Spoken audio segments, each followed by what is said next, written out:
Hi guys, so I thought I'd do another video about my progress on my Krieg Storm Chimeras, and this time I'm concentrating more on the sort of extra detail that I'm adding to the tank to just make it a bit more unique than everyone else's. So there's a few things I've done. The first one, as you can see, is I've added some aerials onto like two little sections of the tank.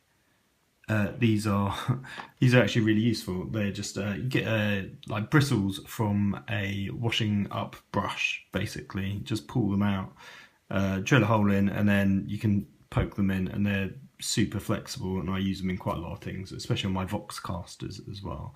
And then the second thing you're probably more likely to have noticed is the extra detail I've done on the armoured track guards. So I'm going to just quickly show you this one, which are ammo canisters made of green stuff, and I'll talk about that in more detail. This one isn't finished, this is still a work in progress, but this one, which is the storage container here, so as you can see, I basically tried to make it look like it's sunk down, which mimics the original Forge World track guards that I had, that I've already talked about in previous videos. So how I did this, I've got one that I've currently been working on. So as you can see here, I've just got some white plastic, like a sheet of it, and I've cut it into small strips. I've turned it into a little box. I did this all separately, just on the mats. Created like the frame and used the actual ammo box as a guide for the sizes. So this is one of the original ammo boxes. There you go, and there's in focus. So that fits neatly onto here. But obviously, as you can see, it's far too high up, and I obviously want to give it the effect of being sunken down. So I've got another one just to show you. So all I've done is I've actually trimmed these off. So that's the original one, and that gives you the height difference. So now when you place it on here, you can see it looks a bit more level. Once I've done that, I just used a bit of green stuff to smooth out the edges where I've dyed the joins. And then the way I position this, I could have had it exactly kind of on this edge here, but I didn't think it looked very good. So what I did is I moved it back slightly, so it actually neatens up with this edge here. And by doing that, it kind of makes it slightly nicer feature. You get this little edge here, which just makes it stand out and look a little bit less boring. And then again, I've used my little rivet technique by stealing the rivets from a spare bulldozer and just gluing them on. So once I've done that, this goes back in, gets glued down in place. Then I drilled two small holes, and this is a bit like Blue Peter. I can show you another version that I've been working on. So here we go. So I've got two small holes drilled in here, and then I've glued in place the plastic like bristles, I guess. Then what I'm going to do is I'm going to just bend them over and then wrap them around and then glue them down this edge. So back to the original one. You can see here it goes all the way down. Originally I drilled in two little holes on this side of the frame, because of the way the actual container works, you can't actually fit it in, and it's far too fiddly. And actually I think it works a lot better going down that side edge, because then when it's on the tank you can see it go all the way down. Just gives it that extra little bit of detail. So that's how I did that one. So I then thought I'd just show you how I've done the ammo boxes. As you can see here, the ammo boxes are made of green stuff, and I haven't just lovingly handcrafted them, although I wish I could.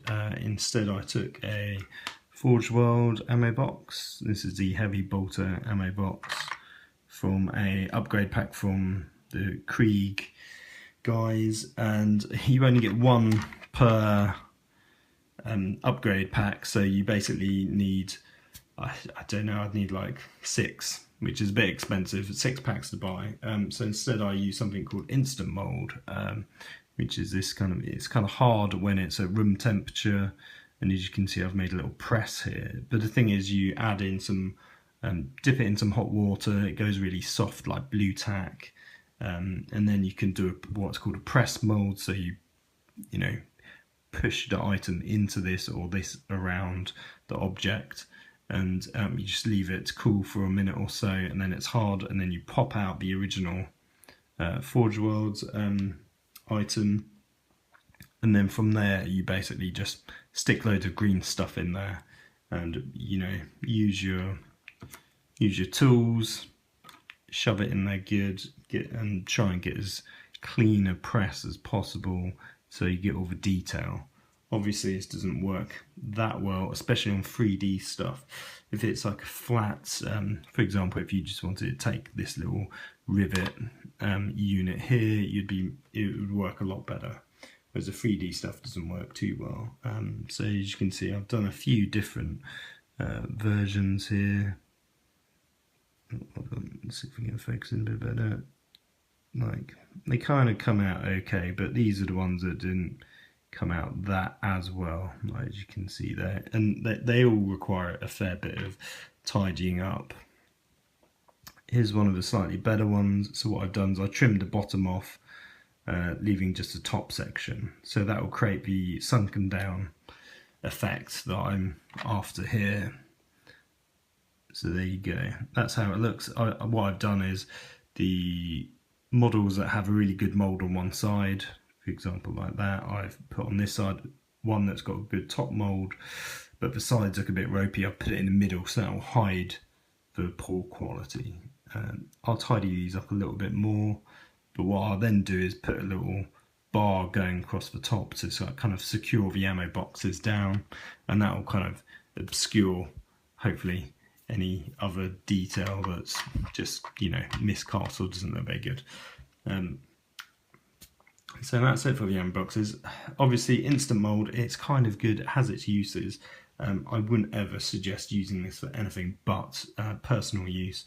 Don't try and think you can suddenly create whole armies out of the instant mold, because you couldn't. The quality isn't good enough. You know, if you want Games Workshop stuff, buy Games Workshop stuff, is all I can say. You're not going to suddenly replicate a whole army, but for little bits and bobs like this, or if you want to replicate some detail off of here and like have that section and then put that on something else, I don't really see the harm in that, especially if it's, you know, just for your own use.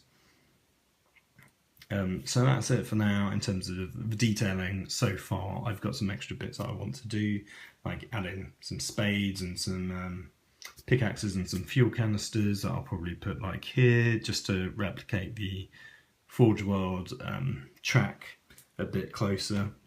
And then I'll do another video once I've got that all sorted. So thanks for watching, and see you soon.